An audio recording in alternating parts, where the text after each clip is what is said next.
यहाँ पे नशा मुक्त अभियान रैली चलाई थी, जिसमें हमने लोगों को जागरूक किया कि नशे से कैसे बचना चाहिए, ये सोसाइटी के लिए कितना दुष्प्रभाव करता है। ये तीसरे दिन जो हमारी एक्टिविटी रही थी वो प्लांटेशन की रही थी और कंजर्वेशन ऑफ ट्रीज की। हमारा अभियान था डिजिटल लिटरेसी का था। यहाँ पर हमारे स्टूडेंट्स ने घर घर जाकर लोगों को जो ऑनलाइन फ्रॉड होते हैं उनसे कैसे बचे, एटीएम पे जो आपका ओटीपी मांगते हैं उनसे कैसे बचे, अगर किसी का कोई फ्रॉड हो रहा है तो उन्हें कहाँ पर इन्फॉर्म करना। बैंक के लिए हो रहा है कि ओटीपी वगैरह आते हैं फ़ोन पे कि आप ये ओटीपी बता दो तो आपके अकाउंट में पैसे ट्रांसफ़र करेंगे, तो ऐसे उन्हें ओटीपी नहीं बताना होता है। ऐसे हमने इन लोगों को आप जो एटीएम यूज़ करते हैं, आप जब एटीएम कार्ड जाते हैं उससे आप पूरे विड्रॉल करते हैं, तो उसको आपको बहुत ही सावधानी के तरीके से आपको उसे यूज़ करना चाहिए। देखना चाहिए आपके आसपास कोई होना जो आपका पिन दे।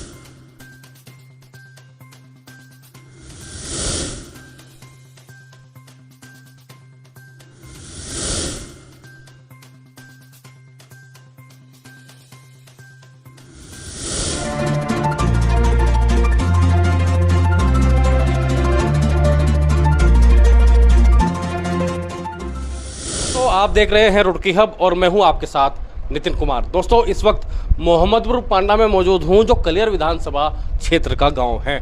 यहां पर राष्ट्रीय सेवा योजना के तहत 7 दिवसीय कैंप लगाया गया है फोनिक्स ग्रुप ऑफ इंस्टीट्यूट द्वारा। यहाँ पर स्टूडेंट भी मौजूद है और जिनके सानिध्य में कैंप चल रहा है। सन्नी भाई भी हमारे साथ मौजूद है। क्या क्या एक्टिविटीज़ इन्होंने गांव में की है, क्या क्या चीज़ें समझा रहे हैं, क्योंकि ऑनलाइन फ्रॉड के अलावा भी बहुत सारी चीज़ें चल रही हैं जिनके बारे में आपको जानकारी होनी चाहिए। मतदान के बारे में आपको जानकारी होनी चाहिए। बहुत सी चीज़ें हैं जो नेशनल स्कैम चल रहे हैं उनके बारे में आपको जानकारी होनी चाहिए। इसी जानकारी को आगे बढ़ा रहे हैं फोनिक्स स्कूल के जो कॉलेज है उसके स्टूडेंट आगे बढ़ा रहे हैं। सर, क्या कहेंगे आप, आपकी ओर से ये पहल की गई, फोनिक्स की ओर से ये पहल की गई, उसको लेकर? जी, हमारा ये 7 दिन का डे नाइट कैंप है एनएसएस का। ये हमारे छात्रों ने यहाँ पे एक्टिवली यहाँ पर पार्टिसिपेट कर रहे हैं। इसमें हमारी जो 7 दिन होते हैं, हमारी पर्टिकुलरली पर डे अलग अलग एक्टिविटीज़ होती हैं। फर्स्ट डे हमारा यहाँ उद्घाटन समारोह रहा, उसमें योग शिविर किया हमने। दूसरे दिन हमारी यहाँ पे नशा मुक्त अभियान रैली चलाई थी, जिसमें हमने लोगों को जागरूक किया कि नशे से कैसे बचना चाहिए, ये सोसाइटी के लिए कितना दुष्प्रभाव करता है। ये तीसरे दिन जो हमारी एक्टिविटी रही थी वो प्लांटेशन की रही थी और कंजर्वेशन ऑफ ट्रीज़ की रही थी। यहाँ पर स्टूडेंट्स ने अनेक जो वृक्षारोपण किए और लोगों को जागरूक किया कि कैसे हमें अपने पेड़ों को बचाना चाहिए। किन किन चीज़ों को लेकर और जानकारी दी गई है? जैसे एटीएम फ्रॉड होता है और ऑनलाइन फ्रॉड भी बहुत चल रहे हैं, बहुत से केसेस रोज ही आते हैं, कोतवाली में, कचहरी में, सब जगह होता है। सर, क्या तो आज जो हमारा अभियान था डिजिटल लिटरेसी का था। यहाँ पर हमारे स्टूडेंट्स ने घर घर जाकर लोगों को जो ऑनलाइन फ्रॉड होते हैं उनसे कैसे बचे, एटीएम पे जो आपका ओटीपी मांगते हैं उनसे कैसे बचे, अगर किसी का कोई फ्रॉड हो रहा है तो उन्हें कहाँ पर इन्फॉर्म करना चाहिए। साइबर सेल सिक्योरिटी नंबर उनको बताया गया, एटीएम का यूज़ कैसे करना है वो उनको बताया गया, और डिजिटल फ्रॉड से कैसे कैसे बचना है ये हमारे स्टूडेंट्स ने उनको आज घर घर जाकर जागरूक किया। ठीक है, तो मैं आपको बता दूं कि 7 दिवसीय कैंप यहाँ पर लगाया गया है। स्टूडेंट घर घर जाकर इन्फॉर्मेशन दे रहे हैं, यानी बता रहे हैं, जागरूक कर रहे हैं कि भाई आपको ऑनलाइन फ्रॉड से कैसे बचना है, आपको अपने मताधिकार का प्रयोग कैसे करना है। क्या नाम है आपका? सर डॉली शर्मा। अच्छा, आप 7 दिवसीय कैंप में आप भी हैं। क्या क्या चीज़ें आपने देखी गांव में? लोगों को अवेयरनेस का अभाव है, लगता है कि आपको उन्हें समझाने की ज़रूरत है ये सब चीज़ें?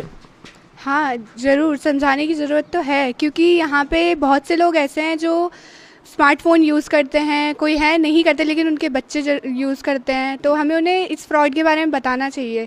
जैसे कि बैंक के लिए हो रहा है कि ओटीपी वगैरह आते हैं फ़ोन पे कि आप ये ओटीपी बता दो तो आपके अकाउंट में पैसे ट्रांसफ़र करेंगे, तो ऐसे उन्हें ओटीपी नहीं बताना होता है। ऐसे हमने इन लोगों को समझाया है। ऐसी बहुत सी चीज़ें जैसे व्हाट्सएप पे हो रहा है, ईमेल आईडी वगैरह नहीं बतानी होती है, जो वेबसाइट लिंक्स आते हैं वो भी नहीं बताने होते हैं ऐसा। और जैसे एटीएम का यूज़ कैसे करते हैं वो भी हमने इन ऐसे गांव में बताया है। अच्छा, आपके साथ भी ऐसा हुआ है कभी भाई ऐसी कॉल आई हो जिसमें ओटीपी पूछा गया हो? हाँ, ऐसा हुआ है, बहुत बार हुआ है कि ओटीपी वगैरह पूछते हैं मगर नहीं बताते हैं ऐसा। तो हमने नशा मुक्ति को लेकर भी यहाँ पर अभियान चलाया गया है, उसको लेकर क्या कहेंगी? जो बड़े बड़े कॉलेज हैं उसमें से एक बात निकल कर आती है कि भाई जो स्टूडेंट हो नशे की ओर जा रहे हैं, उन चीज़ों को लेकर क्या कहेंगे? कि ये तो मतलब गलत है कि ऐसा नहीं करना चाहिए, मगर फिर भी लोग करते हैं, तो उनके बारे में अवेयर होना चाहिए कि इससे क्या क्या नुकसान हो रहे हैं। आप क्या कहेंगे? मैं ये कहना चाहूँगी जो भी स्कैम वगैरह चल रहे हैं उनसे सावधान रहें। जैसे आप अपने घर को सुरक्षित करते हैं वैसे अपने फ़ोन को सुरक्षित रखें। तो यही जो गांव है इसमें अवेयरनेस आप जा रही हैं, बता रही हैं कि भाई कि कैसे उनसे बचना चाहिए, कैसे बचना चाहिए उनसे। सर, आप जो एटीएम यूज़ करते हैं, आप जब एटीएम कार्ड जाते हैं उससे आप पूरे विड्रॉल करते हैं, तो उसको आपको बहुत ही सावधानी के तरीके से आपको उसे यूज़ करना चाहिए। देखना चाहिए आपके आसपास कोई होना जो आपका पिन देख रहा हो। ठीक है। इस तरह से हमने उन्हें जानकारी दी है। तो यहाँ पर स्टूडेंट द्वारा वाकई जानकारी दी जा रही है। क्या नाम है आपका? हर्षित सैनी। क्या कहेंगे सैनी जी आप? मैं यही कहना चाहूँगा कि जैसे गांव है, ये गांव के लोग कुछ ज़्यादा पढ़े लिखे नहीं होते, तो हमें इस चीज़ की अवेयरनेस गांव में ज़्यादा पहुंचानी चाहिए। और हमने 5 दिन का कैंप किया है, आज 5वां दिन है, तो हमने बहुत मेहनत की है, हमारे सभी स्टूडेंट्स ने बहुत मेहनत की है। हमने बहुत से कैंप किए, ऐसे ही नहीं कि हमने सिर्फ एक प्रॉब्लम के लिए किया है, हमने बहुत प्रॉब्लम किया और हमारे कॉलेज ने भी हमें बहुत सपोर्ट किया इस चीज़। इसकी बड़ी पहल कही जाएगी है कि भाई उन्होंने अवेयरनेस के लिए मोहम्मदपुर पांडा गाँव चुना है पहले और उन्हें जागरूक करने का प्रयास किया। हाँ जी, जैसे मतलब हमारा ये एनएसएस का कैंप है, तो मतलब हमारे गवर्नमेंट एफिलेटेड तो है, पर गवर्नमेंट की तरफ से हमें पैसा नहीं आता है, तो ये कॉलेज प्रोवाइड करता है। तो कॉलेज हमारा बहुत सपोर्ट कर रहा है इस चीज़ में कि हम गांव में अवेयरनेस पहुंचाएं और गांव का विकास हो। ठीक है, आप क्या कहेंगे? क्या नाम है आपका? मेरा नाम सोनल है, मैं यहीं पर ही रहती हूँ। तो फिर कॉलेज हमें बहुत सपोर्ट कर रहा है एनएसएस की तरफ, एनएसएस में काम एक्टिविटीज़ करवाने के लिए। ये हमारा एनएसएस डे नाइट का कैंप है, तो हम सुबह से रात तक यहीं पर रहते हैं। तो सुबह हमारे यहाँ पर योगा होता है जो कि बहुत नेसेसरी है इस डेली लाइफ में, और उसके बाद हमारा सब कुछ फ्रेशन अप होने के बाद हवन होता है। हवन के बाद फिर हम लोग, मैं देख रहा हूँ कि खाना भी अपने आप ही बना रहे हैं। जी, यहाँ पर हम लोग खाना खुद ही बनाते हैं। यहाँ पर साफ़ सफाई, खाना सब कुछ हम ही करते हैं। यहाँ पर लड़कियाँ हैं वो खाना बनाती है। ठीक है।